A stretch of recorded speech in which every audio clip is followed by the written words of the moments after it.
Mritam dadam lokatrayopakaraya tasmai krishnatmane namaha. Hare Krishna.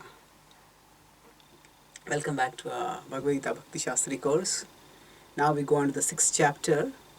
The 5th chapter ended with a description of Ashtanga Yoga in verses 27 and 28, and 29th was Bhakti Yoga. So Ashtanga Yoga will be described in chapter 6. Let's have an overview of chapter 6. This chapter is called as Dhyana Yoga. So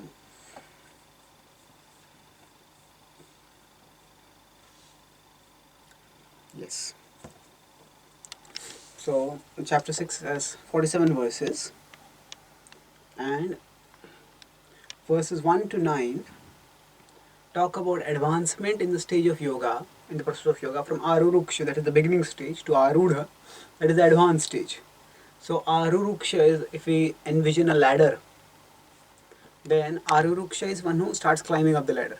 Arudha is one who is situated on the ladder. Like we have Ratharudha, the charioteer who is already situated on the chariot, the warrior who is situated on the chariot.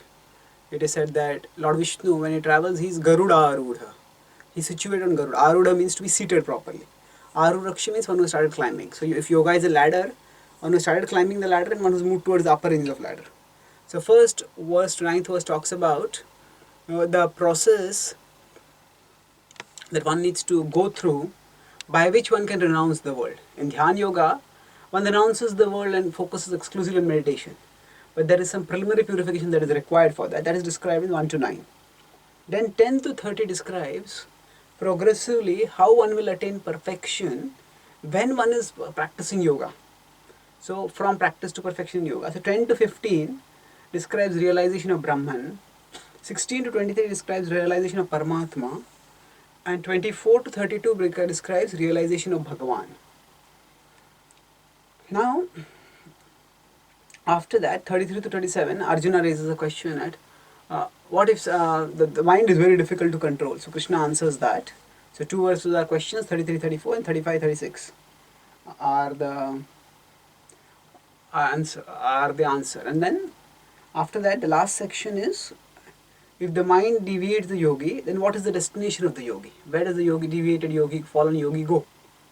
So that Krishna answers in a very thought-provoking section. And then lastly, Krishna says that the topmost yogi is one who fixes his mind on Krishna. That means after going through this elaborate analysis of the process of Bhakti Yoga, Krishna eventually comes to talking after going through the elaborate analysis of Ashtanga Yoga, Krishna eventually comes to the conclusion that Bhakti Yoga is the best. Bhakti Yoga is the highest. So that will set the scene for Krishna to start speaking in the 7th chapter, when he will speak about Bhakti Yoga. So it will take, this chapter takes us slowly up the yoga ladder to the perfection of fixing the mind on Krishna. And the next chapter describes an alternative way of attaining that same perfection. So let's look at the 6th chapter now, beginning with verse 1. So the first section is moving from the Aruruksha stage to the Arudha stage.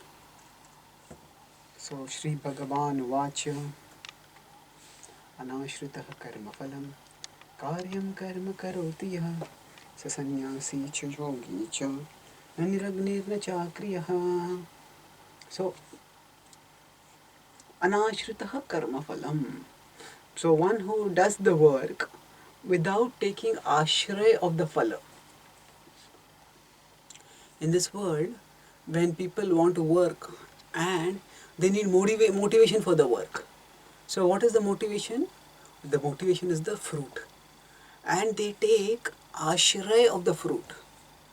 That means, suppose there is a sports champion, the World Cup winning cricket team, and the captain is asked, how did you win this World Cup? What motivated you? He says, since my childhood I was imagining myself holding up the World Cup in my hand, and that dream motivated me. So what is happening over here?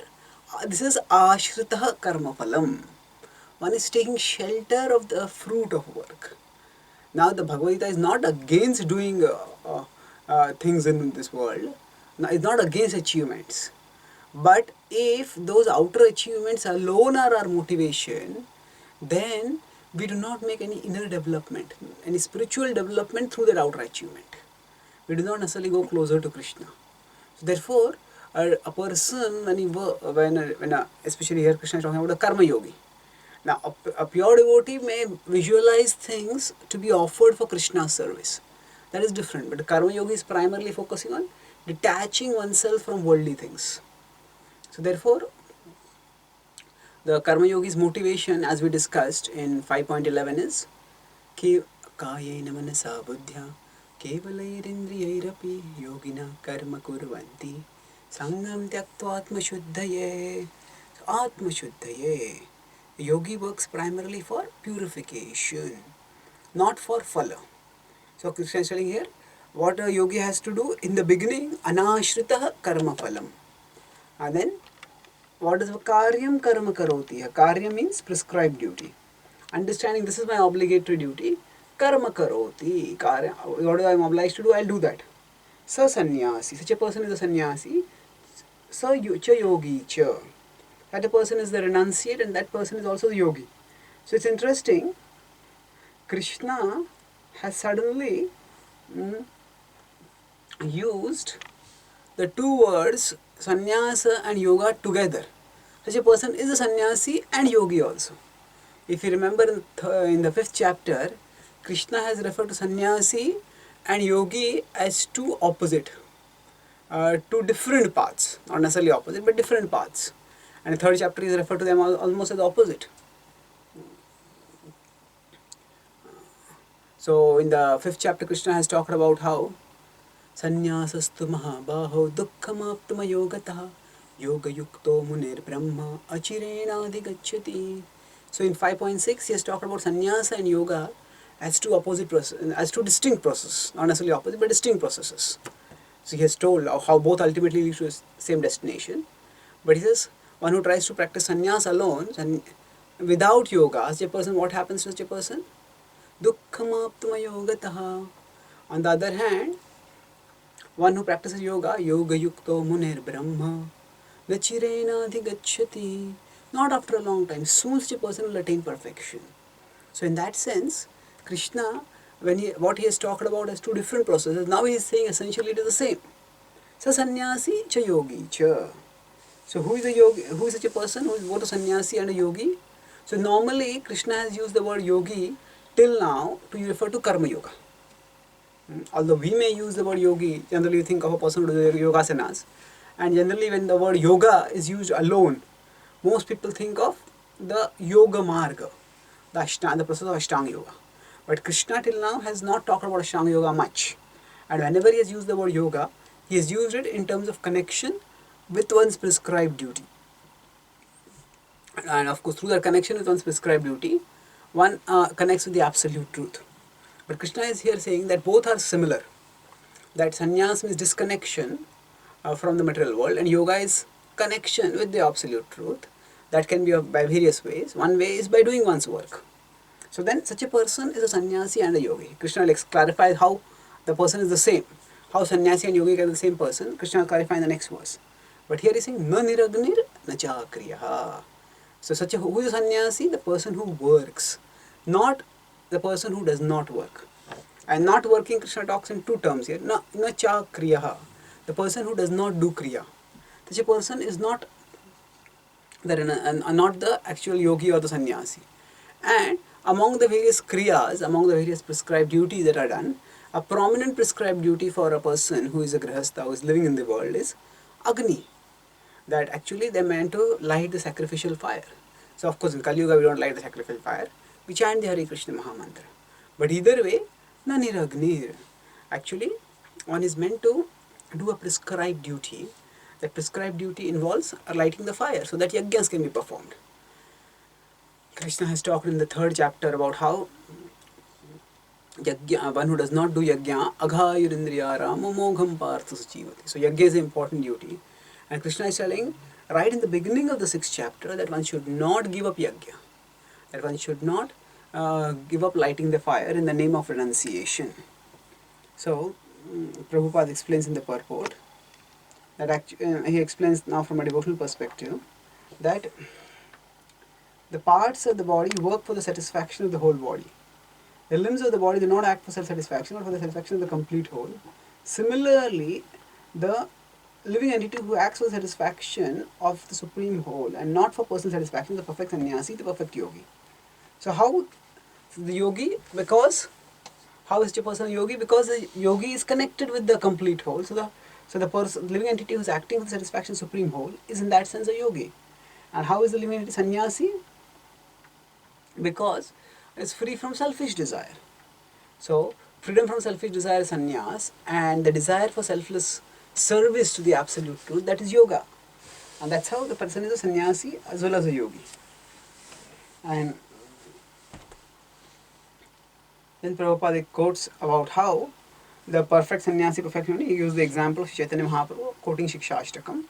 So he said Lord Chaitanya Prabhupada refers to as the highest perfectional symbol of renunciation.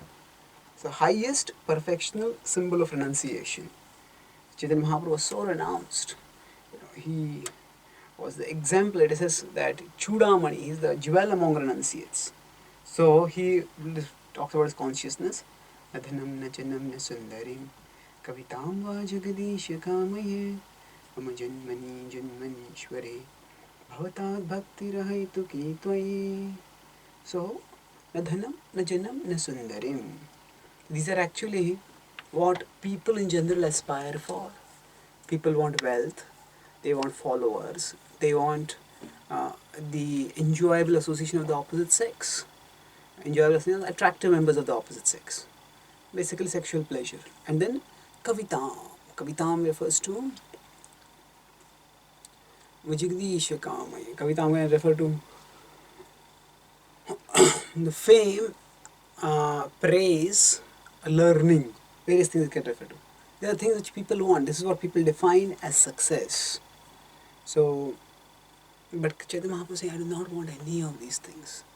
It's an extraordinary prayer of pure devotion. So in one sense, the first part of this verse is talking about sannyas. I don't want any of these things. Kavitamba jagadisha kamaye. So when I don't want all these things, then what do I want? So sannyas means rejection, and then yoga means connection.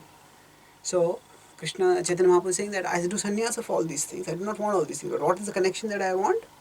That I want to be always connected to you in devotion. Mama janmani janmani ishware. Even if I had to go through many lifetimes, bhavatat bhaktir ahaituki tvai. I want to be fixed in devotion. And what kind of devotion? Ahaituki. Unmotivated devotion.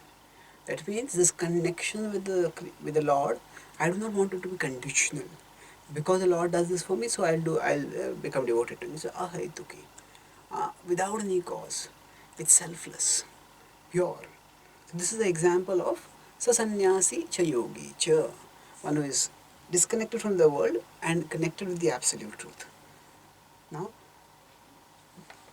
Krishna will explain this point of Sasannyasi cha yogi cha in the next verse. Yam sannyāsamiti prāhur yogam tam vidhi pandava nahi sannyasta sankalpo yogi bhavati kaśchana. So, yam sannyāsamiti prāhur.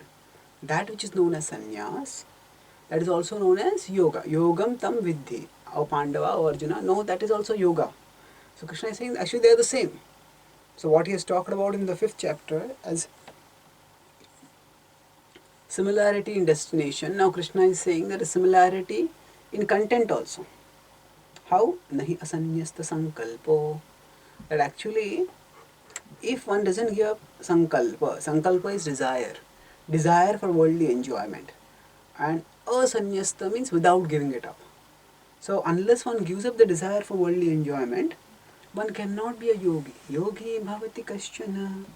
One cannot be a yogi unless one gives up the desire for worldly enjoyment. So Krishna is telling over here that how are yoga and sannyasa kind of same? That both, that actually there cannot be yoga, authentic yoga. There cannot be genuine connection to the Lord unless there is disconnection with the enjoyments that take us away from the Lord. Just like if we want to say that we want to light a fire and we want to remove the darkness. So actually, we cannot remove darkness unless we light fire, and when we light fire, darkness automatically goes away. So the two are connected.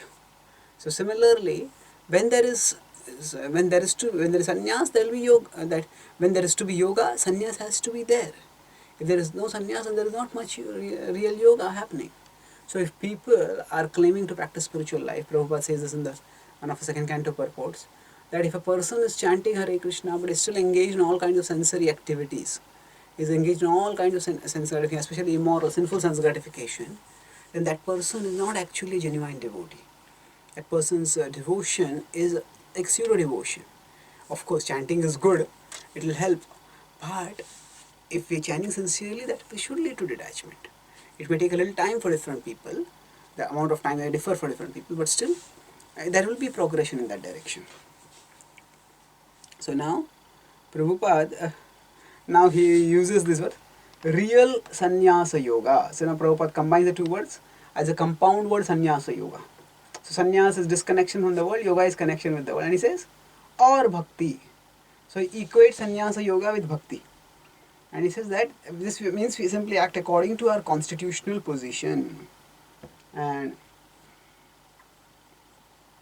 Prabhupada points to this, how these two are combined.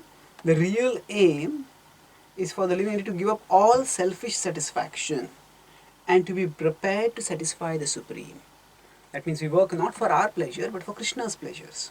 Krishna's pleasure. So in that way, sannyasa and yoga become combined together. Now, Krishna will elaborate on this theme of sannyasa sankalpa in the next verse. Next two verses. So before he elaborates, he uses some technical terminology over here. So let us look at this terminology. Arurukshor munir yogam karma karanam uchyate yogarudhasya tasyaiva shamah karanam uchyate. So Aruruksho means, as I said, one who is just beginning to climb. Munir yogam. So when one is in the beginning stages in the process of yoga, at that time, karma karanam uchyate. Karma is the cause. It's the cause of what? Cause of one's progress. It is the cause of one's spiritual advancement. And then one is advanced in yoga, arudha, yoga arudha tasya. But then what is the cause? Shamaha karanam uchyate. Shamaha is inactivity, pacification, calmness, cessation of activity. That's Prabhupada translates it. Karanam uchyate. That means now Krishna is telling that yes, there is a stage when one has to renounce activity, but that is the advanced stage. And he's giving a structure. He says first, in the Aruruksha stage, work itself will lead to advancement.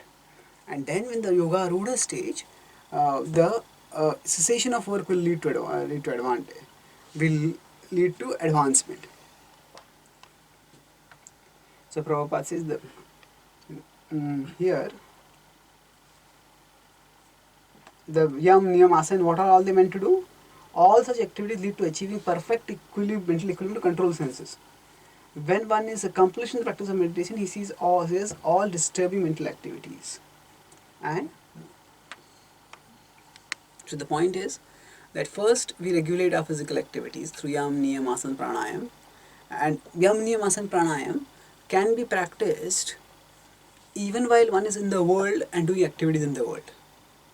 But once one goes to the level of pratyahara means setting out of sense objects, then one cannot stay in the world. Then one renounces the world and one focuses on turning inwards. And then there is dharana, dhyan, samadhi. There are these other progressive stages in which one goes inward and ultimately perceives the super soul in the heart. So the initial stages, initial 4 stages, one can actually practice doing karma also, doing karma yoga. These are the Aruruksha stage. So yam, niyam, asana, pranayam, they are the Aruruksha stage. And the next 4 involve a person rising to the Arudha stage. So here, let's understand what is going on once again now. So in 6.1, Krishna's focus is on the person, and 6.2 focuses on the path. So what is the focus on the person? Same person Krishna is saying, sannyasi and yogi. And the point is anashritah karma phalam. That person, what is the nature of that person? The person is not taking shelter of the work. So it's an affirmative assertion. This is what the person is doing. That person is not taking shelter of the fruits of the work, and the person is acting. And 6.2, Krishna is saying focus on the path. What is that? That sannyas and yoga both require a common denominator. There is something common which is required for authentic sannyas and authentic yoga, and that is sannyasta sankalpo. One has given up desire. So he given up the desire for enjoyment. So this is a negative assertion. So in this way, by giving a specific example and then talking about a generic path, Krishna makes the point clear how sannyas and yoga are identical. Then Krishna will now talk about yoga aruruksha and yoga aruda. So here we'll see that yoga aruruksha is in the first stage, yam niyam asana pranayama. These are the 8 stages of the process of Ashtanga yoga. Now in a sense we could say that these 8 stages apply to all paths. So yam niyam refer to the rules for individual discipline and social discipline.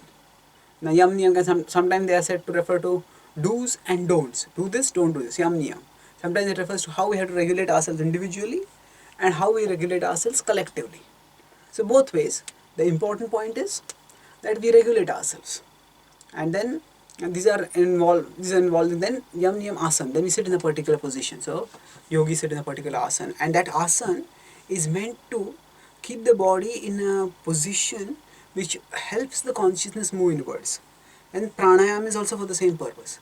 When we regulate our breath, by the regulation of the breath, the mind becomes calm. When we are agitated, the breath becomes fast. When we try to slow down the breath, the mind also becomes calm.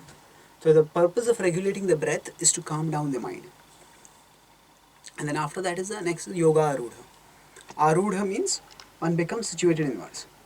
One starts going conversing in the part. So this is pratyahar. So pratyahar means ahar is food. Prati means opposite. So opposite to the food. That means what? Actually all the senses, they want some food for themselves. What is the food that they want? The eyes want to see good looking objects. The tongue wants to taste delicious foods. The ears want to hear melodious sounds. So like that, all the senses have their own ahar. They all have their own hunger for pleasure with their corresponding sense objects. So we pratyahar. We don't feed the senses. So the opposite of feeding is starving.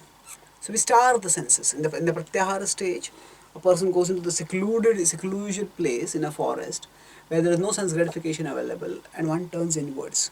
And starts focusing on the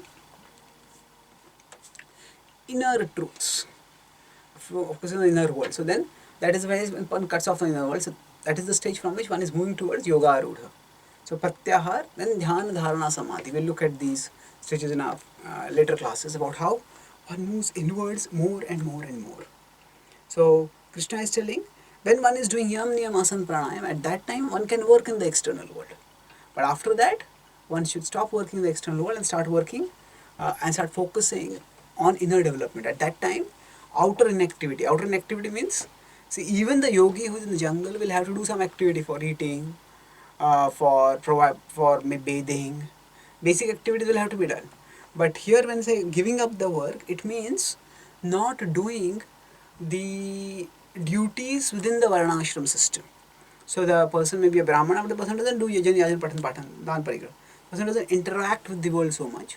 One focuses more on renouncing the world so that one can connect with the absolute truth. So now let's look at the next verse. So here Prabhupada is explaining, Krishna explains, okay, what is it that situates a person on yoga arudha stage? Yada hinendriyartheshu na karmasvanushajyate sarvasankalpa sannyasi yogarudhastadochyate. So arudhastadochyate, such a person is situated. Uchyate means he is called. Such a person is called yoga arudha. Who? That person, 3 characteristics are described.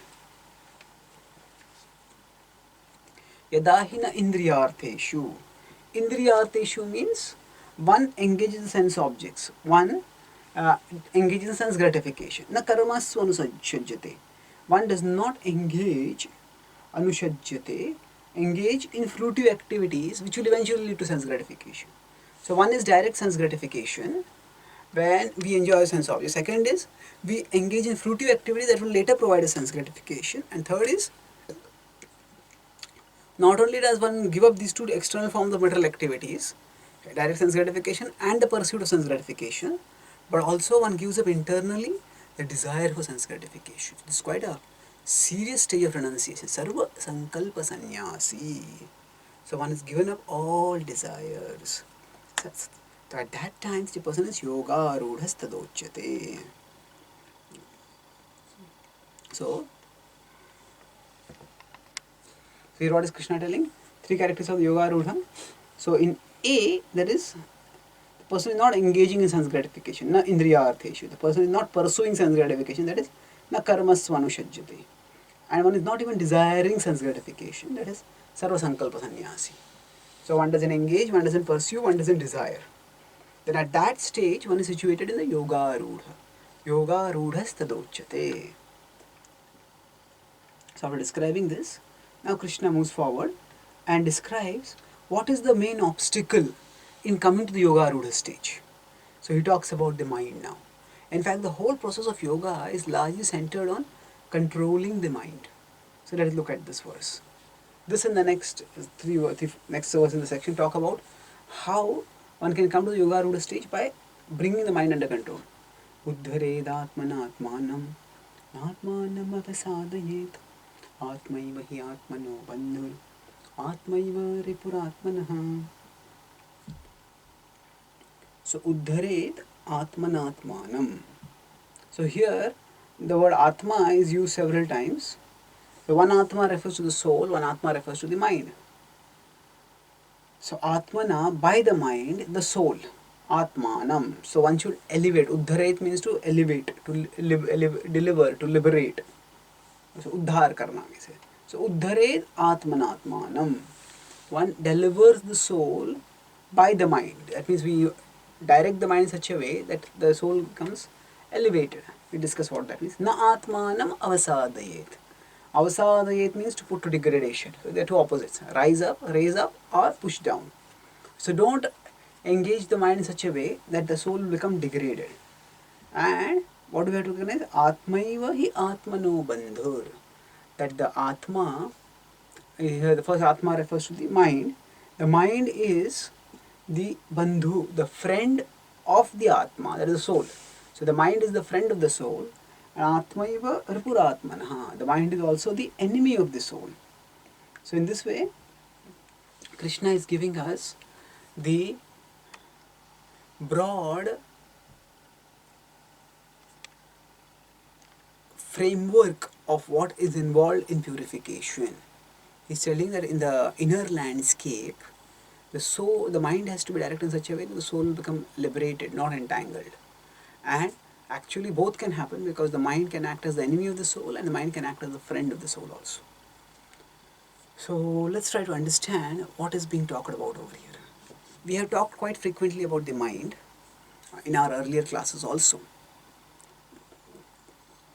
In the context of this verse, the focus is on the yogi is trying to now renounce the world and focus inwards. So now, generally speaking, we will see that if we are physically engaged, the mind also stays engaged. It's not necessary, but it's conducive. If we have to sit at one place and we are not doing anything physically, then what happens? The mind becomes idle also. In the conditioned stage, the mind is very connected to the body. That means where we are physically largely determines where we will be mentally. So if we are physically exposed to sense objects, then our mind also gets excited about sense objects. And if we are physically removed from the sense objects, then the mind's excitement also decreases. It will not go away because the mind is if the mind is very captivated by the sense objects, then still the mind may stay excited. But in general, when in the initial stages, the mind is very connected with the body. And wherever we are physically affects us where we are mentally. So therefore, when this connection is there between the body and the mind, so we understand that now there is the two different connections. There is the connection of the mind with the soul, and there is the connection of the mind with the body. So this verse is talking of the connection of the mind with the soul. The mind can act as a friend of the soul. The mind can act as the enemy of the soul also. So how do we understand this relationship? Suppose I am sitting here, and now there is a door. I am in a room, and there is a door in front of me. And this room is otherwise dark. If the door is opened, then I can see outside. So light streams in and I can see outside. If the door is closed, I can't see anything.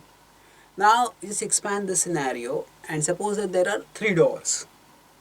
And each of these doors it opens, it shows a pathway.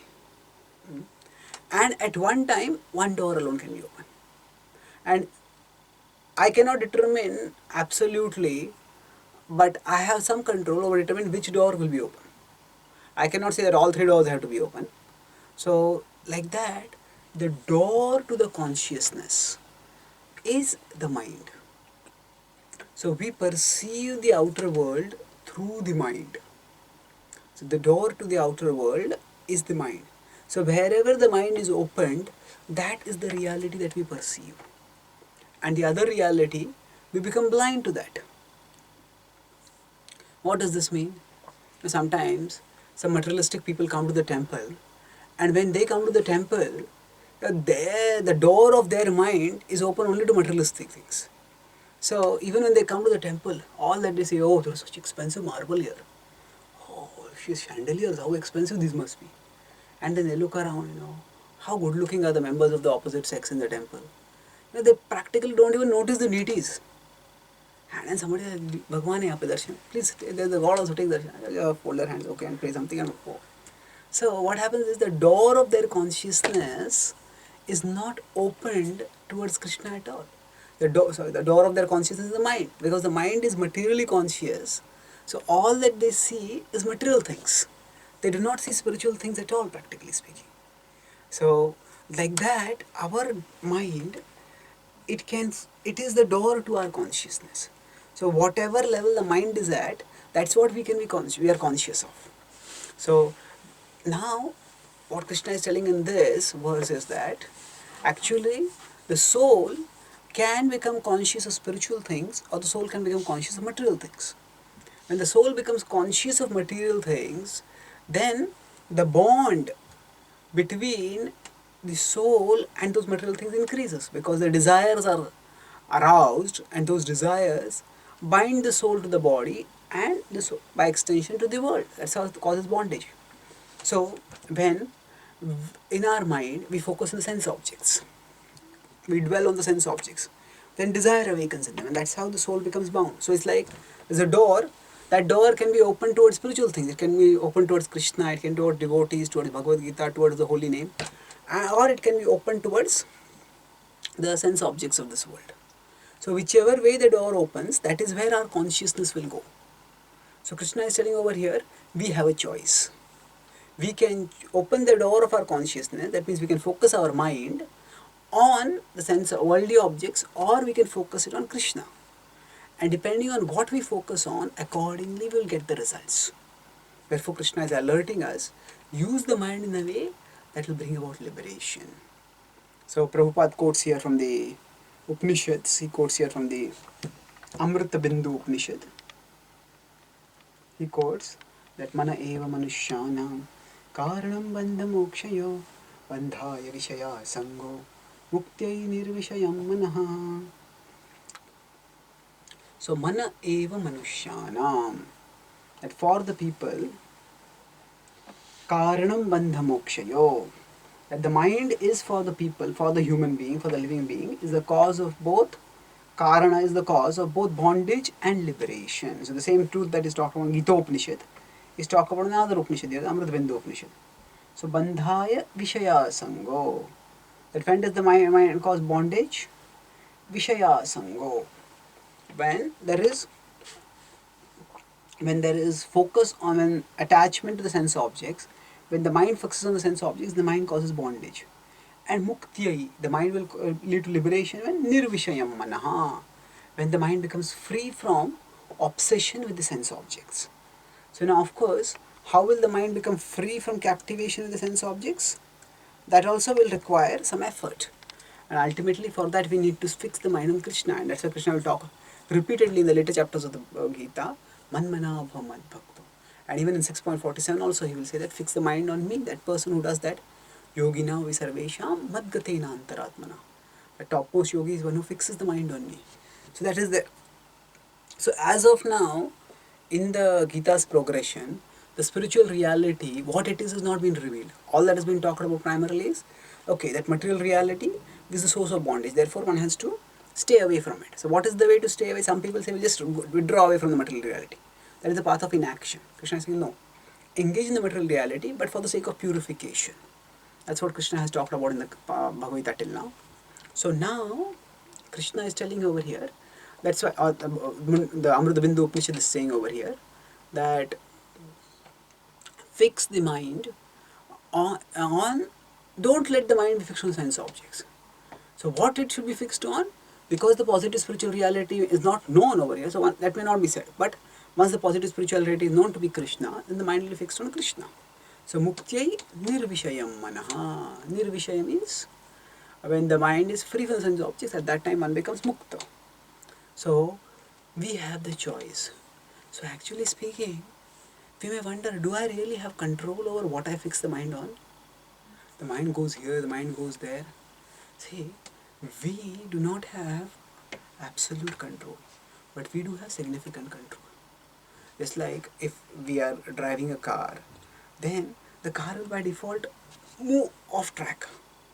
And that's why the person has to be on the steering wheel, and the person has to keep again moving the car, so that if it's going off this track, bring it on this track. If it's moving this way, bring it this way again. So whichever way it's moving, by its own motion, the steering wheel moving in the opposite direction and brings the car back on its track. So that's what is the purpose of the driver. The driver is trained and paid so that the driver keeps the car on track. So what is required is conscious, consistent cultivation. Conscious, consistent cultivation. The mind by its nature goes off track. So we don't have absolute control over the mind. We will not be able to stop the mind from going off track. But when the mind goes off track, we can bring it back on track through cultivation. Conscious, consistent cultivation. Conscious, we have to be conscious. Okay, where is the mind going right now? If we are unconscious, just lost in our own thoughts, then what happens? The car will just go off track, it may fall into a ditch, and then we will break our head, and then we will really become unconscious. When we come back to conscious, what happened? My God.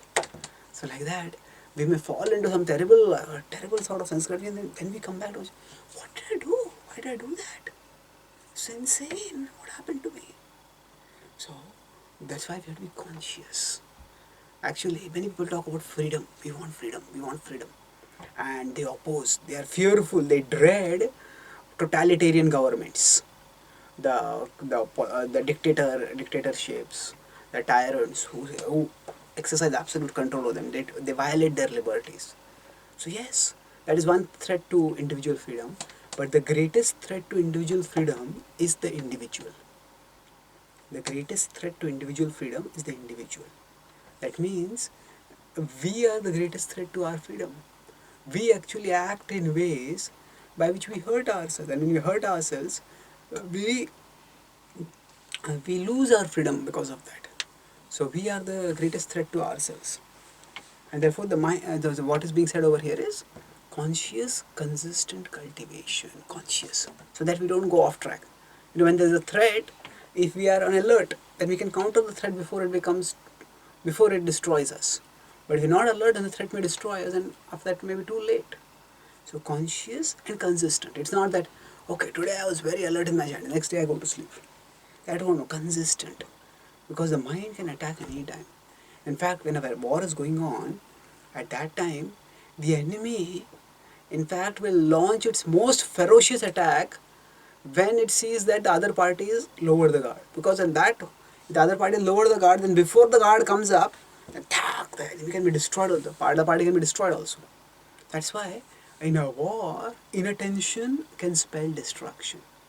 If two soldiers are facing each other with a gun, if one of them just looks here, in that moment the other party can shoot the bullet and destruction. So inattention can spell destruction. And that's why what is required is conscious, consistent cultivation. Cultivation of what? Cultivation of Krishna consciousness. Cultivation of fixing the mind on Krishna. So that's how we will use the mind for Uddhared Atmanatmanam. We'll use the mind for elevation, for liberation. Now, Krishna will elaborate on this point in this, which is talked about in this verse. The mind can be the friend as well as the enemy.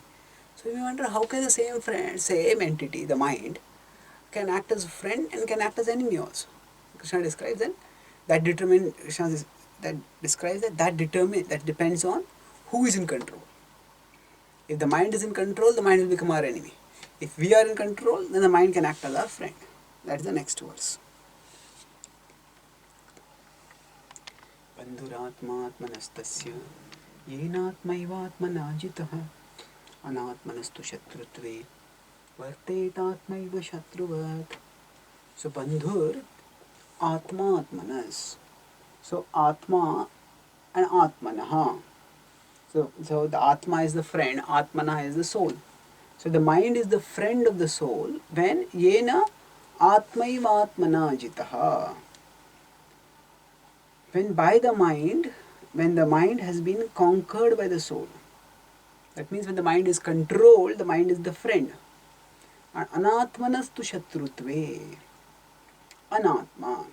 Anatmana means when the mind is not under control. Shatrutve. Vartet will remain atmaiva shatruvat. The same very mind will act as the enemy. Shatruvat, as an enemy. So here Krishna in both these verses 6.5 and 6.6 actually uses the word Atma to refer to both the mind and the self and the soul. So we have discussed various times that the word Atma can have many meanings. So here the verse makes best sense when the word Atma is used to refer to the mind. Now if the Atma is used to refer to the soul also, then we have to have think of it in terms of actual soul and a conceived soul. That means the meaning would be what? That the self is the friend of the self and the self is the enemy of the self. So one should elevate the self by the self and not degrade the self by the self. So when the self is in control of the self is the friend of the self. When the self is not in control of the self, then self will remain the enemy of the self. So what is this self? Just leave me to myself. Don't trouble me. It's too much of an intellectual headache for me to think of such things. So now that will be difficult for us to understand. Some acharyas have referred to Atma as the self also over here. So then if it is used in that sense, what it means essentially is that actually there are some commentators who talk about in terms of the lower self and the higher self. The lower self is what we currently identify ourselves to be. And higher self is what we actually are and what we potentially can become. What we essentially are. So what we essentially are is the soul. The soul is pure. The soul is a part of Krishna. And the soul is meant to act in selfless love. So that is our higher self. And the lower self is who we presently misidentify with. That is our body, our attachments, and our misconceptions, our prejudices. And we think this is what I am. So actually there is a difference between the two. So the lower self drags us down and the higher self, if we act on the level of the higher self, we will become liberated. So the lower self and higher self are conceptions that can be used, if we want to, for the sake of clearer understanding. So bandhuratmatmanastasya yenatmaivatmanajita. That means that so the self is the enemy of the self and the self is the friend of the self. What would you refer to? The lower self and the higher self. And there is a conflict going on between the two. So if the higher self wins, then we become elevated. The lower self wins, we become degraded. So that's why these are words which can be used, but Srila Prabhupada keeps things simple for us, and that's also true. The mind is the enemy, the mind is the friend. And what determines? If the mind is in control, and the mind can become the enemy. The mind is controlled, the mind is the friend, just like a horse. When a person is riding on a horse or a person is riding on a chariot that is driven by horses, so at that time, if the horse is in control, the horse may go here, the horse may go there, and then a chariot will meet with an accident. But if the charioteer is in control and the horses are controlled, then the horses are the means by which the chariot can go fast. If that same person has to run by foot, that person cannot go as fast. So, when we are living in the material world, we need matter to interact and act in the material world. So, we need the mind and the senses. We cannot just wish away or reject the mind and the senses. We need them, but we have to regulate them. That's what Krishna is talking about over here. Now, Srila Prabhupada's whole purport here focuses on the point of following a superior dictation. So, the constitutional position of the living entity is to carry out the order of the superior. So, Prabhupada is saying that as long as one's mind remains an unconquered enemy, one has to serve the dictations of lust, anger, avarice, illusion. Avarice refers to greed. So these are anarthas. But when the mind is conquered, when voluntarily agrees to abide by the dictation of the personality of Godhead, who is situated in the heart of everyone as Paramatma. That means we are all servants always. Now either we can serve Krishna or we can serve Maya. Either we can serve the Almighty or we'll find that our senses will become almighty. The tongue will drag us, come on, eat this. Genitals, come on, enjoy this. The mind, go and do this. Think about this, enjoy this. So actually the soul is a servant. Soul can either be servant of Krishna or the soul will have to become the servant of Maya. So we don't have any third choice. We may feel that, oh, I'm not going to follow sense gratification, but I will not surrender to Krishna also. We might be able to stay in that situation for a little time, but that is a metastable stage. We'll fall off. Fall off. Generally, we'll be dragged down to sense gratification. If we try to stay, unless we are consciously trying to pull ourselves up, by default there is gravity which will drag us down. So just as there is gravity there in this world, which drags objects down, similarly, there is gravity with respect to consciousness also. By default in the material world, our consciousness goes down. It goes down towards sense objects, towards sense gratification. So we need to consciously push upwards, and we have to hold on to Krishna through the process of Bhakti Yoga, or the process of any yoga in general, but Bhakti Yoga is the easiest, by which we will move upwards. So here Krishna is telling that, Prabhupada is telling that we have to follow somebody's order. So we cannot just stay suspended. Either we are being pulled up or we are being pulled down. So that way, that's our situation. We have to follow either Krishna or Maya. If we want to disobey the mind, we need to obey Krishna. And if we disobey Krishna, we will be bound up becoming obedient servants of the mind. The mind says, come on, go to sleep, so we'll go to sleep. The mind says, come on, watch this TV, we'll watch that TV. So actually, most of the time, we act as very surrendered servants of the mind. Surrendered servants. When the mind says, well, come on, do this. So, sarva dharman parityajya mayam ekam sharanam raja. What happens is we give up everything else and we surrender to Maya. Whatever the mind tells, actually if we look back at our life, there are so many times when we could have been doing such much more responsible, fruitful, joyful activities. But the mind says, come on, don't do this, go there, go talk that. Do this, and then we just leave that and go in that direction, whatever the mind is impelling us. That's what actually we trust the mind too much. Instead, we should learn to trust Krishna. That Krishna is our well-wisher, and what Krishna is telling us to do, that is in our best interests. What the mind is telling us is not in our best interests. So now Prabhupada explains how if we follow Krishna, then we can become free from the obedience to the mind. So in the next verse, Krishna will describe the symptoms of one who has conquered the mind. So when will the mind become the friend? And that is when we have gone beyond equality, that's beyond duality. Chitatmanah prashantasya paramatma samahitaha shitoshna sukha dukkheshu tathamana pamanayo. Jitatmanah, the person who has conquered the mind. What happens to that person? Prashantasya. That person becomes shant, deeply peaceful. So not just peaceful, but deeply peaceful. Prashantasya. And then such a person is Paramatma, the transcendental soul. Samahitaha. Samahitaha means one is approached, come close to. So actually this is the first verse in the Bhagavad Gita where the word Paramatma is used. Before that there have been references to the absolute truth, but that absolute truth has not been named specifically as the word Paramatma. Later on in the Bhagavad Gita, Krishna will refer to who is this Paramatma. For example, he will talk about in 13.23, Upadrishtanumanta cha bharta bhokta maheshwara paramatmeti chapyukto dehesmin purusha para. So he is saying that in this body there is a transcendental purusha, a transcendental person, and that person is the overseer and the permitter, and that is known as the, he is the enjoyer and he is the maintainer, and he is known as Paramatmeti Chapyokto. So exactly who the Paramatma is, that will be explained earlier, but it's the first reference to the word Paramatma in the Bhagavad Gita. So Krishna is telling that, so we are, the soul is here, the super soul is right next to us, but the soul has turned away, and the soul is looking outwards to the material world, and is wanting to enjoy the material world. And what is causing the soul to enjoy is the mind. The mind is filled with fantasies for material enjoyment, and as the mind drags the soul away.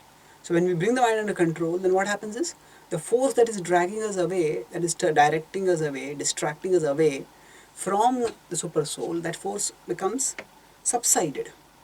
And when that force subsides, then we can turn towards Krishna. So Krishna is telling over here that Jitatmanha, one who has conquered the mind, Prashanta. So the mind is always causing us agitation. This is wrong, that is wrong, get that. This is not proper. So because of the mind, so many agitations come up. So when the mind becomes controlled, Prashanta will become peaceful. And then when you're peaceful, we're not excited falsely by hopes of pleasure in this world. Then we'll turn from the outer world to the inner world. And then Paramatma Samahita will approach the super world.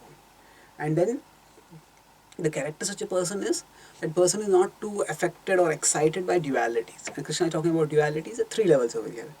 Sheet Ushna, Sukha Dukkha, Shita Ushna Dukkha Dukkha, Tha Mana Apamanayo. So Shita Ushna is at the level of the body. So pleasure and heat and cold, at the level, physical level. Sukha Dukkha is at the mental level. And Mana Apman is at the level of the ego. Honor and dishonor. So all these 3 dualities, one transcends. Then Krishna describes in the next verse about how such a person is situated and what is the vision of such a person. So, Jnana, Vijnana, Truptatma. So by Jnana and Vijnana, one becomes Truptatma. So, Jnana, Vijnana, Truptatma, Kutastho Vijitendriya, Yukta Tyuchyate Yogi, Samaloshrashma Kanchanaha. So Krishna is telling over here, one who has got knowledge and realization, Jnana and Vijnana, Truptatma, a person becomes satisfied. The person is Kutastho. Kutastho means spiritually situated, not materially disturbed. Vijayatendriya, that person has conquered the senses. And Yukta Ityuchyate Yoga. Yukta means well situated, connected. Prabhupada translated competent for self-realization. Yukta Ityuchyate Yogi. And that person is having an equal vision towards material things. Sama Loshtra Ashma Kanchanaha. That person is having equal vision towards what all things? Loshtra is pebbles, Ashma is stones, and Kanchana is gold. So from the material point of view, gold is precious. Gold is invaluable, and stone is practically not of much value, it's valueless. Now how can somebody see gold and stone equally? What it means is that one doesn't imagine that worldly things will make me happy. One understands that for me as soul neither gold nor stone matters. Neither of them can make me happy. They are both material, whereas I am spiritual. And the person who is spiritual cannot be satisfied by anything material. So that's why the person becomes detached. Samaloshrashma Kanchana. Now, Prabhupada gives a very beautiful meaning of Samaloshrashma Kanchana. And he connects that first with Jnana Vijnana Truptatma. So only by knowledge and self-realization, By theoretical knowledge and realized knowledge, only then a person can become satisfied. Otherwise, one will stay dissatisfied. So Prabhupada writes, book knowledge without realization of the absolute supreme truth is useless. Useless in terms of it will not bring any satisfaction. It will not bring about any transformation. It will not bring about any purification. It's useless. And Prabhupada quotes that, the famous verse which is from Bhakti Samvit Sindhu, that Atah Sri Krishna Namadi na bhaved grahyam indriyai sevon mukhe hi jivhadav swayameva spuratyadha. So the name and other paraphernalia of Krishna, na bhaved grahyam. Grahyam means to be accepted, to be understood, indriyai. So indriya, the gross senses, cannot understand, the materially contaminated senses cannot understand this. Na bhaved. But sevon mukhe hi jivha dau. Adau is in the beginning, jivha. So service, seva, will begin with the jivha. Then what happens by this jivha? We become unmukh. We are all currently vimukh from Krishna. Krishna is here, we are here. But we are not unmukh. Our face is not turned towards Krishna. Our face is turned away from Krishna. We are vimukh. So, by rendering service to Krishna, we show Krishna, Krishna, I want to come closer to you. So, service is the way we change our orientation 180 degrees. From vimukh to unmukh. Sevon mukhe jivhadav. And when we do this, when we turn towards Krishna, then Krishna by his own free will, swayam eva spuratyadha, by his own free will, spontaneously spuratya. Spuratya means spurti, is remembrance which Krishna gives us. That kind of remembrance when Krishna gives us, that is very absorbing. See, there is smaran and there is spurti. Smaran means we are consciously trying to cultivate the remembrance of Krishna. And that is a part of our sadhana bhakti. Smaranam is one of the limbs of devotional service. So we consciously strive to remember Krishna. Okay, this is what I should do, this is what I should do, this is what I should do. Smaranam. And on the other hand, spurti means, so smaranam is we are trying to cultivate remembrance of Krishna. Spurti means Krishna himself gives us remembrance. And when that happens, just it's like a wave of spiritual devotional thought that takes us rapidly close towards Krishna. So in an ocean, say smarana is like we are trying to move towards a particular destination by swimming. And spurti means suddenly a wave comes and takes us in that very direction only. So we do service, we chant the holy names, and by all this, we are trying to remember Krishna and turn towards Krishna. That's our sadhana bhakti. But when Krishna becomes pleased by our endeavors, then he gives a wave. So that's the spurti. When that wave comes, we just get propelled towards Krishna. So far more rapidly than what we would be by our own conscious effort. So this is how Krishna reveals himself. So what is the connection of this with the verse? Krishna is telling that the real understanding of himself comes by Vijnana. And then when we realize the sweetness of Krishna, then we become trupta. So otherwise just by jnana, when things are theoretical, I am not the body, I am the soul. Actually spiritual happiness is far greater than material happiness. But I feel as if material happiness is only far greater. Spiritual happiness is not there only. So that way we will not be satisfied. We will not be trupta. We will always be restless. So actually what we have to do is we have to turn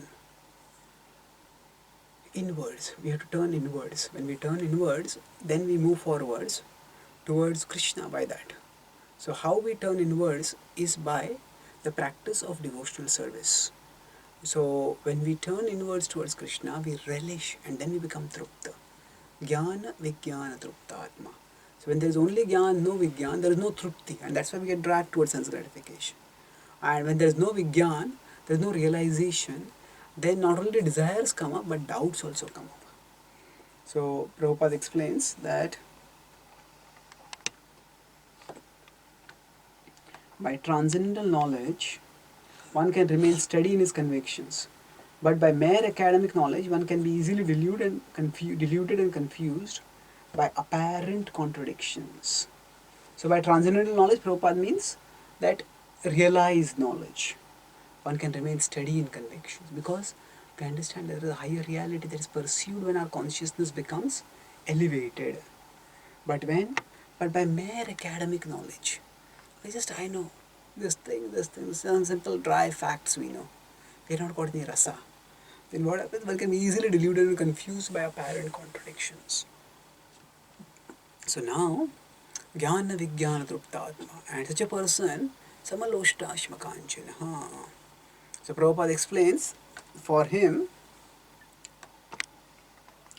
mundane scholarship and mental speculation, which may be as good as gold to others, are of no greater value than pebbles or stones.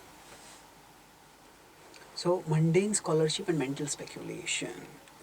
So now that means somebody may have a very lofty degree, a PhD, one PhD, two PhDs, three PhDs. So these are like gold. People spend years and years of their life to get these degrees. So now, at one level, the person certainly requires diligence and hard work to get those degrees. So to that extent, that can be valued. But you have to understand that just academic scholarship doesn't equate with spiritual advancement. So therefore, when one has this academic scholarship, if one mistakes it, that this itself, if just a person has so much knowledge, that means the person must be very advanced. Then, in that situation, we become misled. But a devotee is not misled like that. A realized devotee understands, oh, this person may have a lot of knowledge, but that person doesn't have attraction towards Krishna, doesn't love Krishna. And the purpose of this knowledge is to learn to love Krishna. So that's why that has not become very attractive. So some people may see academic scholarship as gold, but a devotee understands from the point of spiritual perspective, this has no capacity to provide happiness. This is just like stone. This is not going to bring any real happiness. So now we can look at this from the purely materialistic perspective, gold is precious and stone is not so valuable at all. From the detached jnani perspective, if one sees neither stone nor gold can give me happiness, so I don't care for either of these. Now from the devotee's perspective, whatever can be used in Krishna's service, the devotee values that. When Srila Prabhupada had asked his devotees disciples to construct a temple in Vrindavan, so Gurudas Prabhu and other devotees were in charge, and a big problem for all of them was getting cement. Cement was not available anywhere. And Prabhupada contacted life members whom he had met in different parts, and he did various things, and finally they got cement. And then finally cement came by the trucks. Prabhupada himself was there, and he had counted all the sacks of the cement. And then he supervised all the sacks being transported to the go down. And then Prabhupada said, is it sealed carefully now? Have you counted all of it? Have you locked it carefully? So the devotees who were there, they felt as if Prabhupada was treating the cement bags as if they were gold bags. So why? Prabhupada was sannyasi.